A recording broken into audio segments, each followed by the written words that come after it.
Hello everyone, thank you for joining us for the Capacity and Basic Heat Load webinar. My name's Shelby Hanson, and I'm a product specialist at Excel Air Systems, along with my colleague here, Steve Stott. At Excel Air Systems, we are driven by the motto of taking complex things and making them simple, which we consider to be the very essence of innovation.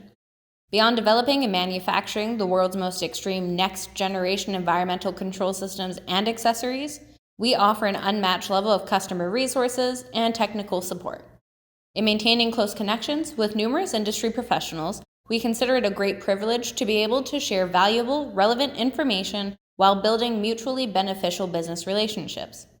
When setting up a cannabis grow space, looking at capacity is the critical starting point.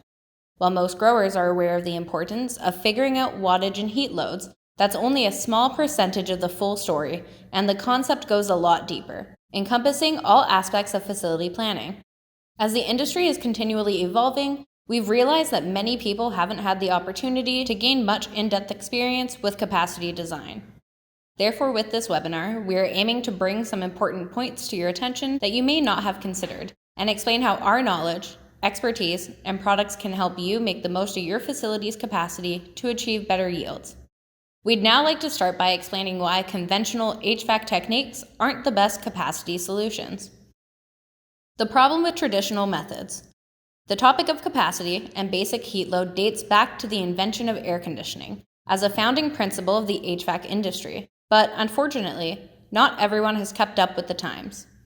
Many HVAC technicians only do basic math, focusing on the numbers and expecting everything to work like clockwork, while disregarding the experiential aspects of growing and not understanding what's going on within the environment.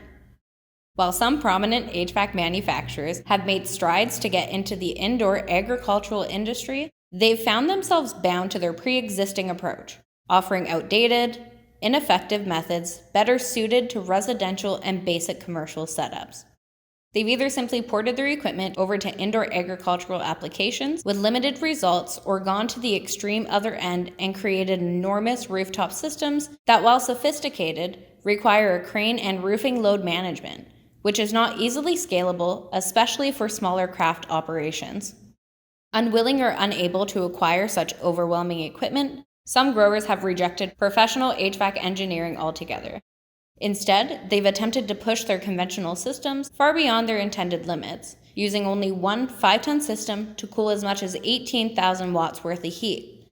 The majority of the time, something has gone wrong, leading them to purchase mini-split units to try to keep their systems running, with the realization that consulting HVAC engineers to properly size for capacity is necessary after all. As their only previous experience managing tremendously dense heat loads in small spaces has been with server rooms, many HVAC engineers have wrongly assumed that only the capacity data is necessary when designing air systems for grow rooms, basing everything solely on cubic footage. They've simply looked at it in terms of an area that needs to be cooled and calculated the difference between indoor and outdoor temperatures, while severely underestimating the difficulty of adapting for humidity. They also haven't properly factored in the amount of heat generated by the gear, nor considered the variable conditions necessary for living plants in a non-static environment, where temperature and humidity control requirements fluctuate on a weekly basis. In an attempt to compensate for these capacity shortcomings, many HVAC technicians have to put in more systems than what the customer actually needs, while also oversizing the ductwork with the claim that lower velocity lessens the sound. While this certainly provides backup in the event of a failure, electrical requirements stipulate that these systems have constant access, so panels must be allotted for the corresponding amount of power. HVAC technicians call this redundancy, but we call it lazy, since they're not making an effort to actually figure anything out. Instead, they are unnecessarily wasting the growers' money, time, space, and resources with no increase in productivity. The most detrimental consequence of oversizing the equipment is constant short cycling. The system drops the temperature instantly, but lowering the dew point and condensing vapor takes longer, so very little moisture is ever actually being removed, leaving growers to combat humidity levels that are off the charts. This also increases power consumption, with growers adding even more plants and equipment in an effort to yield more. Though some industry professionals desire to reduce this, they haven't been thinking outside the box and have just been backfilling it. From a business perspective, if they can't get the same overall yields efficiently, competitors who are growing twice as much per light can still easily outsell them, negating the effort. They've also set up rooms with air turns as infrequent as every 20 minutes, which, while fine for homes and offices, is not ideal for this type of product. Then to keep the air quality and odor emissions within EPA regulations, they've designed grow spaces for single-pass filtration, putting air through a filter only once. This has necessitated sizing the equipment for about 10 times the capacity, just to prevent anything from being vented outside. Another problem with traditional HVAC systems is their inability to function below outdoor temperatures of 50 Fahrenheit, as the fan will go into high speed and overcool itself to the point of freezing and seizing up. This is unacceptable for growers as they need the environmental control constant, even when it's as cold as negative 40 Fahrenheit outside. Altogether, for cannabis cultivators, these antiquated capacity design methods have proven to be inadequate, inefficient, and expensive, but properly engineering a grow space for capacity remains crucial. The importance of understanding capacity. Designing a grow space for capacity means accurately determining the technical equipment needed to produce successful yields, while factoring in the expected variables and assessing their impact on the outcome. What's important to keep in mind is that plants are living, growing organisms with changing dynamics. As certain environments are more accommodating than others, plants may get burnt, freeze, or even die if an area is too warm or too cold. These unacceptable outcomes must be avoided at all costs, so just haphazardly throwing in excessive equipment and hoping for the best is inadequate. Instead, figuring everything out, properly accounting for the capacity at each stage, and planning accordingly makes all the difference. Maintaining a balanced environment with properly controlled temperature and humidity levels prevents plants from constantly being subjected to such shocking conditions throughout the shifting seasons, which also results in increased product consistency. In terms of capacity, the most profitable growing method is the one that allows the maximum amount of lighting to be placed in the smallest possible space for the largest yield. From this perspective, there never seems to be enough power, because you have to factor in that 20% of it is there to act as a buffer as per power requirements. For example, with 1000 amps available, you can really only go up to 800 amps as an electrical safety measure. Otherwise, without that buffer, operating at 100% could cause the wire to overheat and trip the breakers. To explain further, when a single-phase 30 amp system starts, it briefly peaks at about 134 amps. While the grid can handle this for a split second, any additional increase would cross the line with catastrophic results. Operating at this level of precision wouldn't be feasible without careful capacity equations. Calculating temperatures and heat loads. As the first principle when designing a grow room for capacity, temperature and heat load calculations must be made to keep things even with the amount of heat being rejected in a grow space. At Excel Air Systems, we start by assessing a grow room size, wattage, and basic heat load, the largest portion of which comes from lighting. Since the number and type of lights impact both capacity and the growing method, lighting selection itself must first be considered. HPS lights have progressed from single filament bulbs to dual-ended, higher intensity 1200 watt bulbs and remain a conventional choice. Alternatively, growers may opt for LED lights, which are more expensive and intended for more precise spectrums, but produce less heat and, along with ceramic metal halide lights, have drastically changed lighting coverage. That being said, while a 1000 watt bulb will indeed produce 1000 watts of heat load in a space, only 800 watts may actually be light, with the other 200 watts in the ballast. With higher end bulbs, more electrical power is going directly to that light and benefiting plant growth, rather than just generating unnecessary heat in the room. The wattage and throw of each lighting option determine maximum amperage, but they aren't the only factors. All of the additional equipment that runs on electricity is generating some level of heat in the room. That means anything mechanical with a spinning motor, oscillating wall fans, and even water circulation pumps. Then any space with multiple people working inside it will experience added heat from those bodies. An extra 50 watts here and there may not seem like much, but when it all adds up, it can push things right over the edge. So these factors must be considered to accurately assess the interior heat load with exact specifications. From there, calculating capacity really boils down to some basic equations. For this, we factor in Watt's law, which defines the relationship between power, amperage, and voltage, stating that the power of an electrical circuit is the product of its voltage and current. We multiply the amps by the input voltage to determine the watts, then convert that to BTUs, with 1,000 watts being equal to 3,410 BTUs. Our rule of thumb is that we like to have 1 ton of cooling for every 3,000 watts of heat load. Even so, this capacity design process would be incomplete without also considering outdoor climate. Unless you are operating within a legitimate NASA-grade vacuum-sealed room, there will be different levels of fluctuation depending on geographic region. While fairly consistent, moderate climates do not have much impact. Climates with drastic temperature swings can wreak havoc on facilities without proper capacity. Since Xcel Air Systems' extensive customer base spans different geographic locations with varying differences between outdoor temperatures and desired indoor temperatures, we like to think of everyone in terms of different customer deltas, calculated in relation to a grow room surface area. The larger the delta, the more capacity it takes to mitigate. Despite this relative simplicity, varying insulation levels within the walls, ceiling, and floor can be challenging, as they dictate how much is permeating through.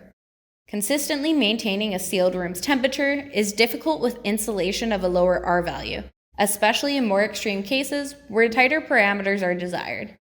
For that reason, we recommend having R12 insulation or higher as a minimum requirement, since that's about as basic as it can be while still offering some protection. With this level of insulation in place, the sealed room is able to maintain itself without interference.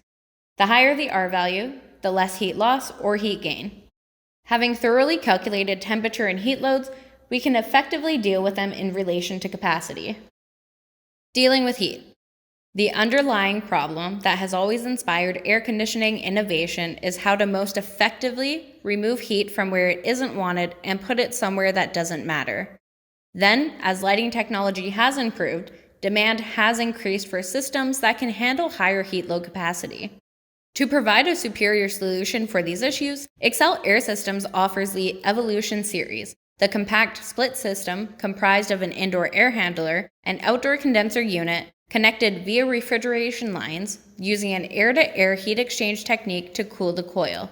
As warm air from inside the room passes over the cooling coil, heat is absorbed into the R410A refrigerant, put into the compressor, rejected outside, and pumped to the condenser, which then blows outdoor ambient air over the hot coil to cool it.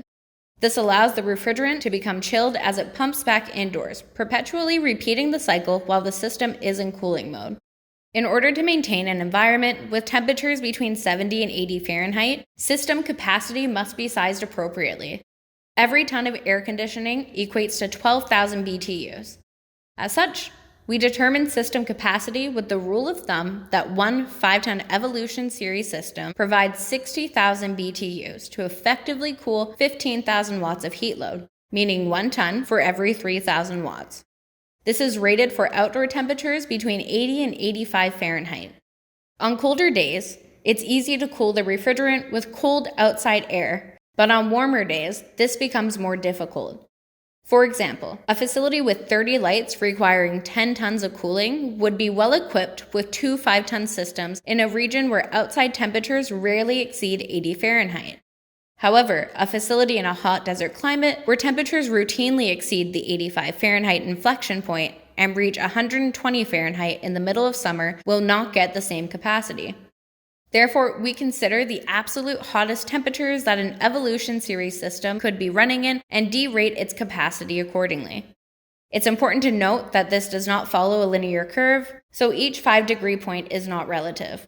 More specifically, systems lose some capacity at 90 Fahrenheit, further capacity at 100 Fahrenheit, and significant capacity with anything warmer than that, to the point of only getting 50% capacity at 105 Fahrenheit.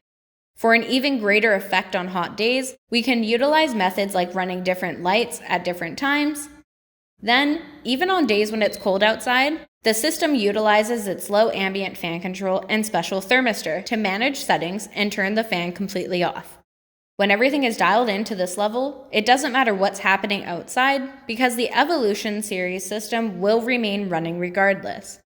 With that reassurance that heat is being dealt with effectively, we can now have Steve move on to other aspects of capacity. Thanks, Shelby. Factoring in humidity capacity. The other major aspect of capacity is how it relates to humidity, so we've designed our products to reflect this. The Evolution Series system perpetually mass dehumidifies, seamlessly toggling between dehumidification and air conditioning modes on the fly, without any start and stop issues, providing greater capacity efficiency and preventing unnecessary redundancy. While the system is running in dehumidification mode, it's using up to 20% less amperage than when it's in cooling mode, since the outdoor condenser is off and the capacity is not required. When helping growers keep their humidity levels in check, the number one thing that we inquire about is how much they're watering, as the feed schedule is crucial in calculating the capacity with regards to how much moisture needs to be removed or added. For example, if a grower is feeding 50 gallons a day, they need to at least be able to pull the same amount back out. So we've engineered the Evolution Series system to remove precisely 50 gallons of water in just 24 hours, directly countering this. These units are based on an environment at 80 Fahrenheit with 60% humidity. If the temperature decreases, humidity increases, and there's more to remove, so when we're running at 40% humidity, the amount is closer to half, at around 200 pints, since the capacity is on an exponential curve. Alternatively, if the temperature increases, humidity decreases, so depending on the plant stage and outdoor climate, the air conditioning system might be extracting too much moisture. As such, on the other side of the capacity spectrum, we also offer the Cloudmaker humidification system as a game-changing humidifier that perfectly offsets the air conditioning in a room. Each dispersing 70 gallons of moisture per day, 2 Cloudmakers appropriately balance the dehumidification effects of 3 Evolution Series systems for ultimate humidity control. Adding humidity with the Cloudmaker is situational to each stage. First, it unlocks the additional time for pre-growth in the plant's vegetative state. Then, when heat from the high-powered lights in the growth stage necessitates more cooling capacity, the Cloudmaker prevents plant stress and allows them to flourish. Then, as capacity is different for flower rooms and mother rooms, the Cloudmaker ensures that there is still enough humidity. Finally, at the end of the cycle, although most of the effort in the drying and curing stage goes towards removing the massive amounts of moisture locked inside the product, variables can make this process difficult to perfect, so we rely on capacity, basic heat load calculations to determine exactly what is needed. Otherwise, growers can inadvertently end up over-drying. If this happens, the Cloudmaker can be utilized to bump the product back up a bit. If this setup isn't feasible, even having just one Cloudmaker humidification system in a room would still be better than nothing at all. After all, growers don't necessarily need to be able to reach 100% humidity all the time, but getting pretty close and making the capacity more approachable is highly beneficial. With these humidity capacity calculations, growers know that they will always be able to keep tight tolerances regardless of the situation. Air-related capacity. When setting up environmental control equipment in a grow space, factoring in the capacity of its components with regard to airflow, air turns, air quality, and air filtration is also essential. At XLR Systems, we approach the airflow capacity of a room with the mentality of the more evenly designed, the better. For that reason, we've taken the complexities out of the process and made the relevant capacity calculations to develop specialized fabric ducts, through which air is evenly dispersed along the length of the room via laser-cut precision air holes, engineered to the target requirements and sent where it needs to be. We assess the dimensions and the layouts of the room to decide how far away the air is to be thrown and which angles are ideal for optimum performance. This prevents hot and cold spots, illustrating that the system is doing its job effectively. Fabric duct's lightweight composition also negates any concern for capacity load balance within a room. Another aspect that must be considered is the capacity of the fan itself. The Evolution Series is equipped with a high-performance fan that has an output of 3400 CFM, which we multiply by the number of systems in order to determine the capacity of the room. We then calculate the room's volumetric area in cubic feet and divide that by the CFM, which tells how many air turns are needed and how long this will take.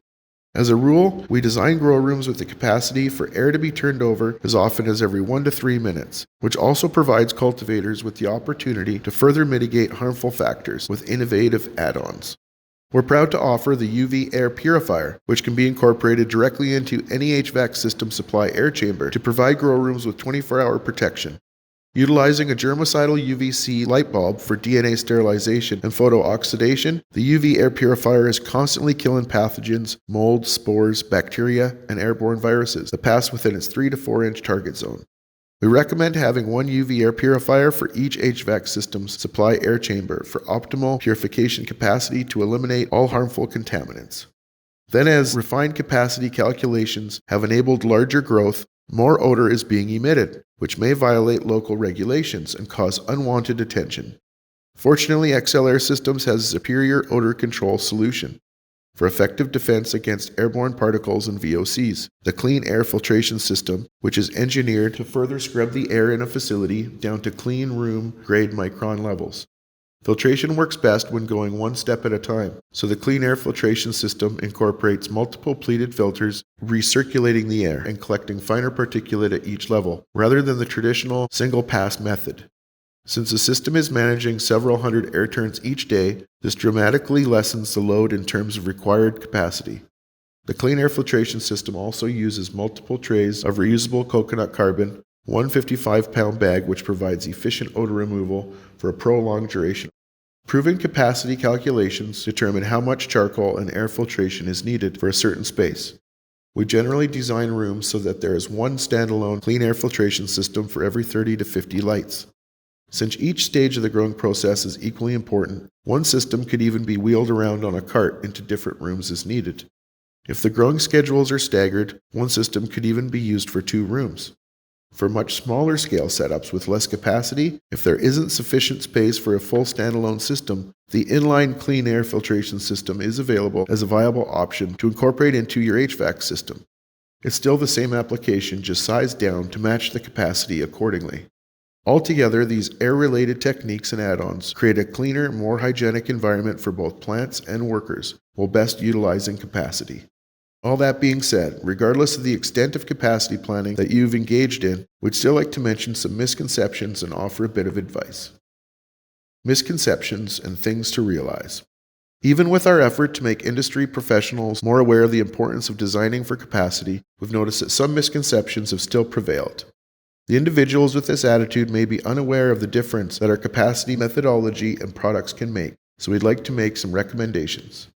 Many people mistakenly base capacity on the idea of the bigger the better, but it's important to realize that you can indeed have too much of a good thing.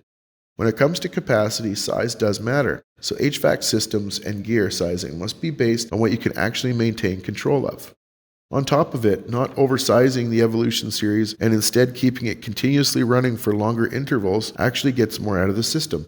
Much like a person going for a jog and getting into a groove. On the initial startup, the Evolution series takes around 5 to 10 minutes to warm up and stabilize at maximum operational capacity. When it's in the zone, it's cooling the air more efficiently and extracting as much moisture as possible. As a further benefit, this undisturbed electrical current, void of any voltage irregularities, is much easier on the components, greatly prolonging the system's functional lifespan. Conversely, if a system is spending most of the time constantly cycling on and off, switching between modes within a span of 10 minutes, it's never going to hit the sweet spot and run at its peak state.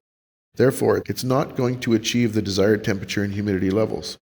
Similarly, some growers are insistent about operating at parameters as tight as half-degree spread, using more electricity. Under such constrictions and with the thermostat's 4-minute time delay, systems are constantly forced to come on, briefly run and shut off again, with 2 devices fighting each other at the same time. In contrast, operating on a 3-degree spread works much more efficiently, allowing a buffer of several minutes and easing plants in and out, while anything larger than a 10-degree discrepancy is excessive. On the other end of the capacity sizing spectrum, some growers oppose using the hottest possible outdoor temperatures as a reference point, as those are often only reached a couple times a year. That may be true, but with changing climates continuing to set new heat records every year, they can expect to lose capacity on certain days. The last thing growers want is to be approaching the end of their crop out with only 2 weeks left to go and have to suddenly struggle to compensate for their HVAC systems overheating and shutting off. While temporarily dimming the lights or even outright unplugging them can help make up the difference in a worst-case scenario when temperatures are increasing, it's also halting critically important growth in the process. To counter this, some growers have staged systems at different temperatures so that one is always the primary. If a grower is not okay with these scenarios, they need to factor in what's needed for capacity in order to run successfully at any time of the year. For areas with colder climates, many people don't realize how necessary proper insulation is, instead setting up their operation in a greenhouse with an R value of 1.5 or buildings with uninsulated concrete walls that only achieve R3. They rarely run air conditioning, if at all, simply opt to open windows and vent in colder outside air most of the time. This doesn't work very well. The unreliability of outdoor temperatures, especially at nighttime or in the middle of the winter, can suddenly make things much too cold for cannabis plants, freezing and killing them. Even in less extreme climates, something as simple as placing the outdoor condenser in the wrong position or attempting to run at too low of a temperature, below 60 Fahrenheit, will cause a loss of approximately 50% control capacity. Additionally, opening up a grow room to outside air has the potential to bring in moisture of all sorts of contaminants. With that in mind, what's clear is that well-insulated sealed rooms that remain sealed are far more reliable with less variables at play. Despite all of our valid capacity recommendations regarding humidity, some growers have pushed back, intending to feed their plants 150 gallons each day while only running 2 dehumidifier units. This has left them short 50 gallons of capacity. While there is some flexibility depending on how much is being retained in the plant and soil or flooding down through the buckets and going down the drain, working with reasonable averages is the safest bet. Then when they've attempted to raise humidity levels by simply adding excess water into the room in liquid form, without the velocity and air pressure to atomize and vaporize it, there's been almost no effect whatsoever. A common misconception regarding airflow capacity is that ductwork should be situated at plant height, blowing air right onto the plants. But this is unnecessary, ineffective, and damaging. In reality, plants don't want to be hit directly with cold 55-degree air. The overall temperature of the environment is what benefits them, and only the outside plants are getting hit this way anyways, leaving growers wondering why some are growing so differently than others. To prevent this, air should be dispersed so evenly that it cannot even be felt blowing anywhere. Another thing to be mindful of is local municipal laws and building code requirements. Our products are designed for a certain capacity standard, but some areas have stricter regulations. Regardless of whether we agree with them or not, we can easily adapt to them accordingly. This doesn't mean actually altering our systems in any way, but rather adding extra equipment to meet requirements, even if it's never used. This may initially seem overwhelming, but to growers it's just part of engineering capacity solutions, and we've seen it all before. Following our recommendations and sizing capacities accordingly enables you to achieve greater yields. But every setup is unique and there's not just one simple capacity method, so we're just here to assist however we can.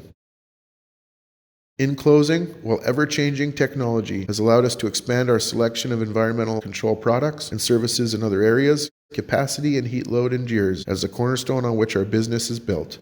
We start with the fundamental elements, break them out of the generic grow room mentality, assess every stage, and apply the unique lens of capacity design to each aspect, while carefully configuring dense heat loads.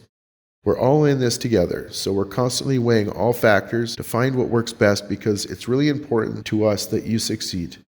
We remain committed to providing innovative products that have been specifically designed to counter potential issues and bring capacity where it needs to be, even in extremely tight spaces. Together with our services and backed by the rules of thumb, equations, and knowledge that we share, this really gives growers a superpower in terms of capacity, enabling them to really thrive. Right now, we'd like to respect everyone's time and express our sincere appreciation for your interest and attention. Thank you for giving us the opportunity to share our knowledge of capacity with you.